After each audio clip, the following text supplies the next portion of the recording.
کہ عراق جا کر زیادہ کسی غیر سے بے تکلف ہونے کی ضرورت نہیں ہے، کچھ دن وہاں گزارنا اور پھر لوٹ آنا، صرف اہم سیاحتی مقامات ہی گھومنے جانا اور زیادہ ادھر ادھر جانے کی بھی ضرورت نہیں ہے۔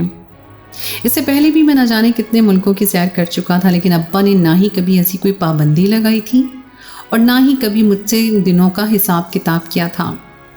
جب تک میرا دل چاہتا میں اپنی مرضی سے گھومتا پھرتا اور پھر تھک جاتا تو خود ہی گھر لوٹ جاتا، لیکن اس دفعہ تو ابا نے سختی سے تاکید کی تھی کہ بس کچھ ہی دنوں میں لوٹ آنا۔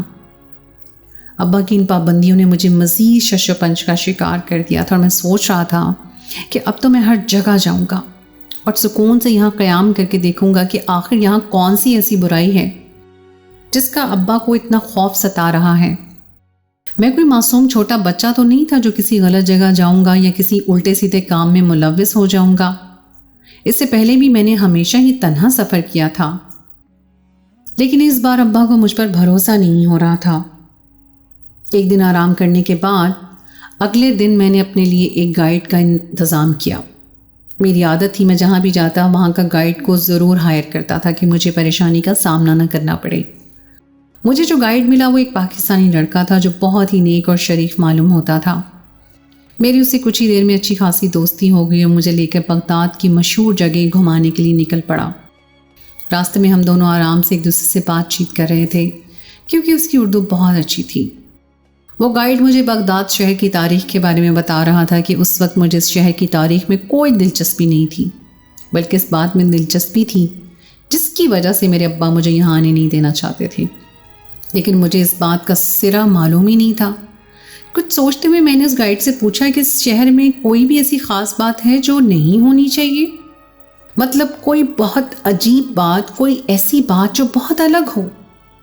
اس گائیڈ نے مجھے عجیب سی نظروں سے دیکھا اور کہنے لگا، آپ کیا پوچھنا چاہتے ہیں؟ کھل کر پوچھئے، میں آپ کو آپ کی ہر بات کا جواب دوں گا۔ میں نے بنا سوچے سمجھے اس گائیڈ کو بتا دیا کہ میرے ابا مجھے عراق نہیں آنے دینا چاہتے تھے، اور جب میں نے بغداد شہر آنے کی بات کی تو ابا مجھ سے ناراض ہو گئے۔ میں انہیں ناراض کر کے ہی یہاں آیا ہوں، اس لیے مجھے لگا کہ یہاں کوئی ایسی بات تو ہوگی کہ ابا مجھ جیسے جوان بیٹے کو یہاں بھیجتے ہوئے ڈر رہے تھے۔ میری بات سن کر وہ گائیڈ عجیب انداز میں مسکرایا اور کہنے لگا، یہاں لوگ لڑکوں کو بھیجتے ہوئے بھی ڈرتے ہیں اور لڑکیوں کو بھی، لیکن ڈرنے کی کوئی بات نہیں ہے، بس یہاں کے رسم و رواج کچھ الگ ہیں، اس لیے دوسرے لوگ اس سے خوف کھاتے ہیں۔ گائیڈ کی بات سن کے مجھے سمجھ نہیں آئی۔ میں نے کہا، ٹھیک ہے، بتاؤ کیا کہنا چاہتے ہو؟ وہ گائیڈ کہنے لگا کہ یہاں نکاح متع کا عام رواج ہے، اس لیے لوگ اپنی لڑکیوں کو یہاں بھیجتے ہوئے گھبراتے ہیں کہ کہیں کوئی انہیں اپنے جھانسے میں پھنسا کر نکاح متع نہ کر لے، اور لڑکوں کو بھیجتے ہوئے اس لیے ڈرتے ہیں کیونکہ عراقی عورتیں شادی سے 2 دن پہلے پاکستانی جوان لڑکوں کو اپنے کمرے میں سلاتی ہیں۔ اس گائیڈ کی بات سن کر میں حیران رہ گیا اور میں نے کہا، نکاح متع کے بارے میں تو میں نے سن رکھا ہے، لیکن شادی سے پہلے کسی جوان لڑکے کو کمرے میں سلانے والی کون سی رسم ہے؟ اس کے بارے میں تو میں نے کبھی نہیں سنا ہے اور نہ ہی مجھے کچھ علم ہے۔ تو وہ ہنس کر کہنے لگا، بہت کم لوگ اس بارے میں جانتے ہیں، اور جو جانتے ہیں وہ اپنے بچوں کو یہاں آنے نہیں دینا چاہتے، اور شاید اس لیے تمہارے ابا نے بھی تمہیں روکنے کی کوشش کی تھی۔ خیر، اس رسم میں ایسی کوئی بات نہیں تھی، میں خود بھی اس رسم سے گزر کر آ چکا ہوں۔ پتہ نہیں کیوں لوگ چھوٹی سے چھوٹی بات کو بھی اتنا بڑا بنا دیتے ہیں۔ میں حیرت سے اس گائیڈ کو دیکھتے ہوئے پوچھنے لگا کہ کیا تم واقعی اس رسم کو ادا کر چکے ہو؟ تم نے بھی کبھی کسی دلہن کے کمرے میں ایک رات گزار کر آئے ہو؟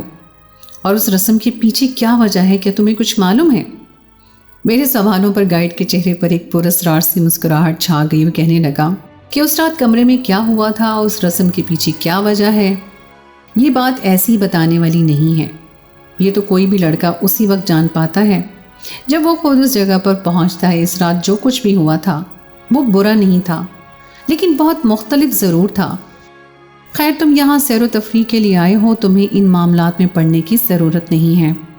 اس گائیڈ کی بات سن کر میں مزید تجسس میں آ گیا کہ ایسا بھی کیا ہوا تھا جو بتانے والا نہیں تھا، لیکن کچھ غلط بھی نہیں تھا۔ میں جاننا چاہتا تھا کہ یہ کیسی رسم ہے اور کوئی بھی عورت کس طرح کسی غیر نوجوان کو اپنے کمرے میں سلا سکتی ہے، وہ بھی اپنی شادی سے 2 دن پہلے ہی۔ اس کے گھر والے اس بات کی اجازت کس طرح دے سکتے ہیں؟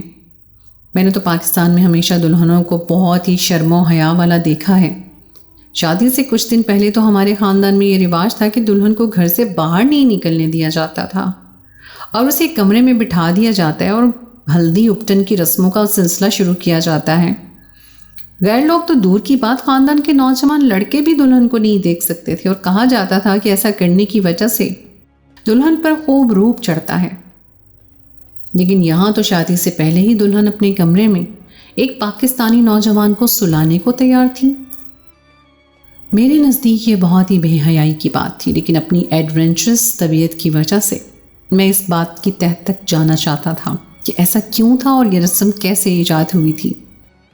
وہ گائیڈ مجھے اپنے سارا دن بغدادی میوزیم گھماتا رہا، لیکن میرا دھیان اس میوزیم سے کہیں زیادہ یہاں پر نظر آنے والی عراقی عورتوں پر تھا، جو بظاہر بہت ہی نیک اور پاکیزہ نظر آ رہی تھیں۔ سب نے ہی سیاہ رنگ کی چادروں سے خود کو ڈھانپا ہوا تھا۔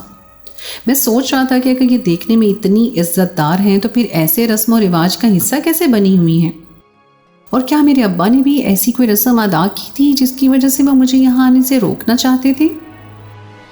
انہی سوچوں میں گم گھومتے پھرتے پورا ایک دن گزر گیا تھا اور شام گئی میں واپس تھکا ہارا اپنے ہوٹل میں چلا آیا۔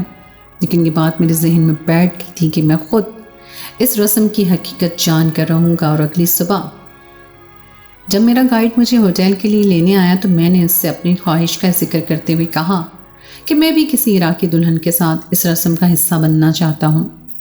میری بات سن کر وہ مجھے گھور کر دیکھتے ہوئے کہنے لگا، صاحب آپ یہاں گھومنے آئے ہیں، گھوم پھر کر واپس اپنے ملک چلے جائیں۔ ایسی کسی رسم میں پڑھنے کی آپ کو کیا ضرورت ہے؟ یہ عراقی عورتیں ہیں جو پاکستانی عورتوں سے بہت مختلف ہوتی ہیں، اور اس لیے بنا سوچے سمجھے کوئی فیصلہ نہ کریں اور اپنا ٹرپ مکمل کر لیں۔ میرے سر پر ضد سوار ہو گئی تھی کہ مجھے کسی نہ کسی طرح عراقی دلہن کے کمرے میں سونا ہے۔ اس لیے میں نے غصے میں اس گائیڈ سے کہا کہ یا تو تم مجھے اس رسم کا حصہ بنا دو یا میں خود کسی طرح اس عراقی دلہن کو ڈھونڈ لوں گا، اور جب وہ دیکھے گی کہ ایک نوجوان پاکستانی لڑکا خود اس رسم کے لیے راضی ہے تو شاید کبھی منع نہیں کرے گی۔ میری بات سن کر وہ کچھ دیر کے لیے خاموش ہو گیا، پھر کہنے لگا، اگلے ہفتے میرے ایک دوست کی بہن کی شادی ہے، وہ لوگ عراقی ہیں اور ان کے پاس بھی یہ رسم ادا ہوتی ہے۔ میں اپنے دوست سے بات کرتا ہوں، وہ اپنی بہن کے کمرے میں تمہیں سلا دے گا، لیکن اس رات جو کچھ بھی ہوگا تم وہ کسی کو نہیں بتاؤ گے، کیونکہ یہ اس رسم کا حصہ ہے کہ یہ بات کسی کو بھی نہیں بتائی جاتی۔ میں نے اسے وعدہ کر لیا کہ میں کسی کو کچھ نہیں بتاؤں گا، میں تو صرف جاننا چاہتا ہوں کہ میرے ابا نے کیوں مجھے اتنی سختی سے عراق آنے کے لیے منع کیا تھا۔ وہ گائیڈ راضی ہو گیا اور پھر سارا دن ایسے ہی گھومتے پھرتے گزر گیا، اور جب اگلے ہفتے وہ آیا تو ہنس کر کہنے لگا، صاحب آپ کا کام ہو گیا ہے، میرا دوست آپ کو اپنے گھر لے جانے کو راضی ہے، آج سے 4 دن بعد آپ اس رسم کا حصہ بن جائیں گے۔ یہ سن کر میں خوش ہو گیا تھا، میرے اندر ڈر خوف نام کی چیز تو تھی نہیں، میں تو بس ہر بات کی تہہ تک جانا چاہتا تھا، یہی میری فطرت تھی۔ میں پچھلے کئی سالوں سے اکیلا ہی نہ جانے کتنے ملک سفر کر چکا تھا، مجھے لوگوں کا اور نیا جگہ کا کوئی ڈر نہیں تھا۔ میں تو ہر جگہ جا کر نئی سے نئی چیز کی جانکاری میں لگ جاتا تھا، اور مجھے لگا تھا کہ یہاں بھی کچھ ایسا ہی ہوگا، مگر 4 روز بعد میں پوری طرح غلط ثابت ہو گیا۔ جب وہ رات میری زندگی میں آ گئی جب شادی سے 2 دن پہلے مجھے ایک عراقی دلہن کے کمرے میں لے جایا گیا تھا، لیکن اس سے پہلے بھی مجھے بہت ساری رسموں سے گزرنا پڑا تھا۔ مجھے ایک بڑے صحن کے بیچوں بیچ بٹھا کر پہلے دودھ سے نہلایا گیا اور پھر مجھے اس کمرے میں بھیجا گیا جو دلہن کا کمرہ تھا۔ مجھے بتایا گیا تھا کہ مجھے ساری رات اسی کمرے میں گزارنی ہے۔ گھر میں گنتی کے چند لوگ ہی تھے، ایسا لگتا تھا جیسے یہ شادی والا گھر نہ ہو۔ ایک بڑی عمر کی عورت اور آدمی، جوان دلہن اور اس کا بھائی۔ مجھے خود دلہن کا بھائی اس کے کمرے میں چھوڑ کر گیا تھا، اور میں دل میں سوچ رہا تھا یہ کیسا بے غیرت بھائی ہے جو اپنی بہن کے کمرے میں ایک غیر مرد کو ساری رات کے لیے چھوڑ کر جا رہا ہے۔ وہ پوری طرح کمرہ سجا ہوا تھا اور دلہن بھی وہیں ایک کونے میں موجود تھی۔ وہ چہرے سے بالکل ڈری سہمی اور گھبرائی ہوئی نہیں لگ رہی تھی۔ عام طور پر اگر کسی لڑکی کے کمرے میں آدھی رات کو کوئی غیر مرد آ جائے تو شاید وہ اپنے کمرے میں ایک پل بھی نہ گزارے، لیکن وہ خوبصورت دلہن تو بہت سکون سے صوفے پہ ایسے بیٹھی تھی جیسے اسے مجھ سے کوئی خوف لاحق نہ ہو۔ جب میں نے اس دلہن کو اتنا پرسکون دیکھا تو سوچا کہ میرے لیے بھی یہ کوئی ایسا مشکل کام نہیں ہے۔ میں سکون سے بستر پر لیٹ گیا اور سوچنے لگا کہ پتہ نہیں ابا کو عراق میں ایسا کیا نظر آیا تھا جو وہ اتنے زیادہ زہر آلود ہو گئے تھے، جبکہ مجھے یہاں کر 1 ہفتہ ہونے والا تھا اور میں نے ایسی کوئی چیز نہیں دیکھی تھی جو قابل نفرت ہو۔ البتہ یہاں کے رسم و رواج الگ تھے، جیسے آج کی رسم جو میں نے پوری کرنے یہاں چلا آیا تھا، مگر ہر جگہ کے ہی مختلف رسم و رواج ہوتے ہیں اور اس میں کوئی ایسی بات تو نہیں۔ میں نے تو پاکستان کے ہر شہر میں ہی الگ الگ طریقے کے رسم و رواج پائے تھے، خاص کر شادی بیاہ کے موقع پر ہر کوئی اپنی من پسند رسم کو شامل کر لیا کرتا تھا۔ یہ سب سوچتے سوچتے مجھے نیند آ گئی اور آدھی رات کو جب میری آنکھ کھلی تو میرے ہوش اڑ گئے، کیونکہ اچانک ہی کچھ ایسا ہوا تھا جو میرے وہم و گمان میں نہیں تھا۔ وہ لڑکی جو دلہن تھی اچانک میرے قریب چلی آئی تھی اور میں سنبھل بھی نہیں پایا تھا۔ وہ کیسے اتنی بے باکی سے میرے بستر پر آ سکتی تھی؟ اس کا حلیہ بھی مجھے کچھ نامناسب سا محسوس ہو رہا تھا۔ اس سے پہلے کہ میں کچھ سمجھ پاتا اس نے شور مچانا شروع کر دیا کہ میں نے اس کے ساتھ زیادتی کرنے کی کوشش کی ہے۔ ایک ہنگامہ سا برپا ہو گیا تھا۔ پاس پڑوس کے لوگ بھی نکل آئے تھے اور سب لوگ جمع ہو کر میرے خلاف ڈٹ گئے تھے کہ مجھے ہاتھوں سے مار رہا تھا، کوئی ڈنڈوں سے مار رہا تھا۔ میں مزاحمت بھی نہیں کر پا رہا تھا اور پھر پولیس کو بلا لیا گیا تھا۔ مجھے تو سمجھ ہی نہیں آ رہا تھا کہ آدھی رات کو میرے ساتھ کیا ہوا ہے۔ پولیس آئی اور جب پولیس نے مجھے پکڑا تو پوچھنے لگی کہ آدھی رات کو تمہارا ان کے گھر کیا کام ہے، تم کون ہو اور کہاں سے آئے ہو؟ میں نے پولیس والوں کو بتایا کہ میں تو یہاں کی مشہور رسم کی ادائیگی کے لیے آیا ہوں۔ یہ لڑکی جو دلہن بنی ہوئی ہے، 2 دن بعد اس کی شادی ہے اور رسم کے مطابق 2 دن پہلے مجھے اس کے کمرے میں سونا تھا اور میں بس اس کے کمرے میں سونے کے لیے ہی آیا تھا۔ میں نے کسی قسم کی زیادتی کرنے کی کوئی کوشش نہیں کی، میں تو خاموشی سے اپنے بستر پر سو رہا تھا اور نہ جانے کس طرح یہ خود رات کے اندھیرے میں میرے بستر پر چلی آئی۔ میں نے جلدی انگلش میں پولیس والوں کو اپنی بات سمجھانے کی کوشش کی تھی، کیونکہ میری عربی بہت اچھی نہیں تھی۔ میری بات سن کر پولیس والوں نے مجھے عجیب سی نظروں سے دیکھا اور انگلش میں کہنے لگے، لگتا ہے تم نے نشہ کر رکھا ہے، بہت ہی عجیب و غریب قسم کی باتیں کر رہے ہو۔ تمہیں پولیس اسٹیشن لے کر جاتا ہوں تاکہ تمہارے سر سے یہ نشہ تو اترے، جس میں تم اتنا زیادہ بہک گئے ہو کہ پتہ نہیں کس کس رسم کا ذکر کر رہے ہو۔ کیا شادی سے پہلے ایسی کوئی بھی رسم کی ادائیگی ہوتی ہے جس میں ایک غیر مرد کو دلہن کے ساتھ چھوڑ دیا جائے؟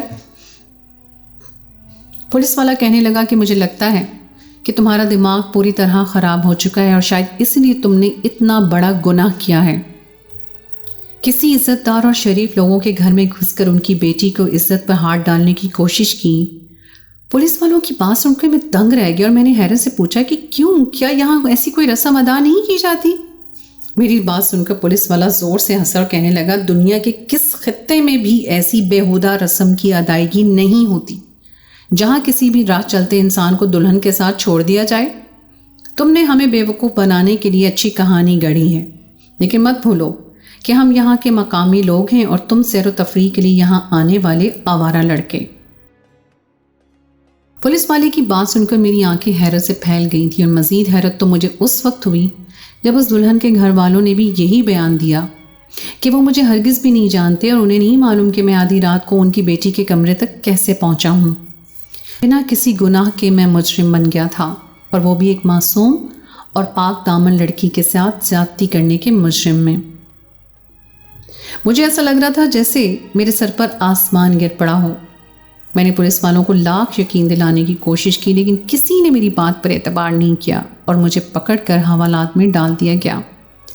میں نے انہیں بتانا چاہا کہ مجھے میرے گائیڈ نے اس بارے میں بتایا تھا، لیکن وہ میری ہر بات کو جھوٹ سمجھ رہے تھے۔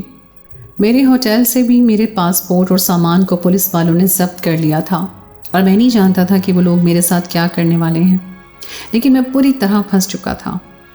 وہ رات جب میں نے جیل کی سلاخوں کے پیچھے بہت مشکل سے کاٹی اور جب صبح کا سورج نمودار ہوا تو میں نے پولیس والوں کے آگے ہاتھ جوڑ دیے، کہا کہ میری کوئی غلطی نہیں ہے، میں تو خود بھی اس لڑکی کو نہیں جانتا۔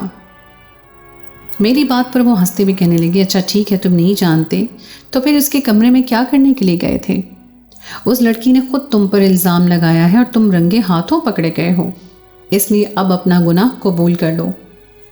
میں پریشانی کے عالم میں پولیس والوں کے سامنے بیٹھا منت سماجت کر رہا تھا، اور اتنے میں اسی دلہن کا باپ پولیس اسٹیشن چلا اور کہنے لگا، میری بیٹی کی کل شادی ہے اور میں نہیں چاہتا کہ میری بیٹی کی ذرا بھی کوئی بدنامی ہو، اس لیے میں چاہتا ہوں کہ یہ لڑکا مجھے ہر جانے کی رقم ادا کرے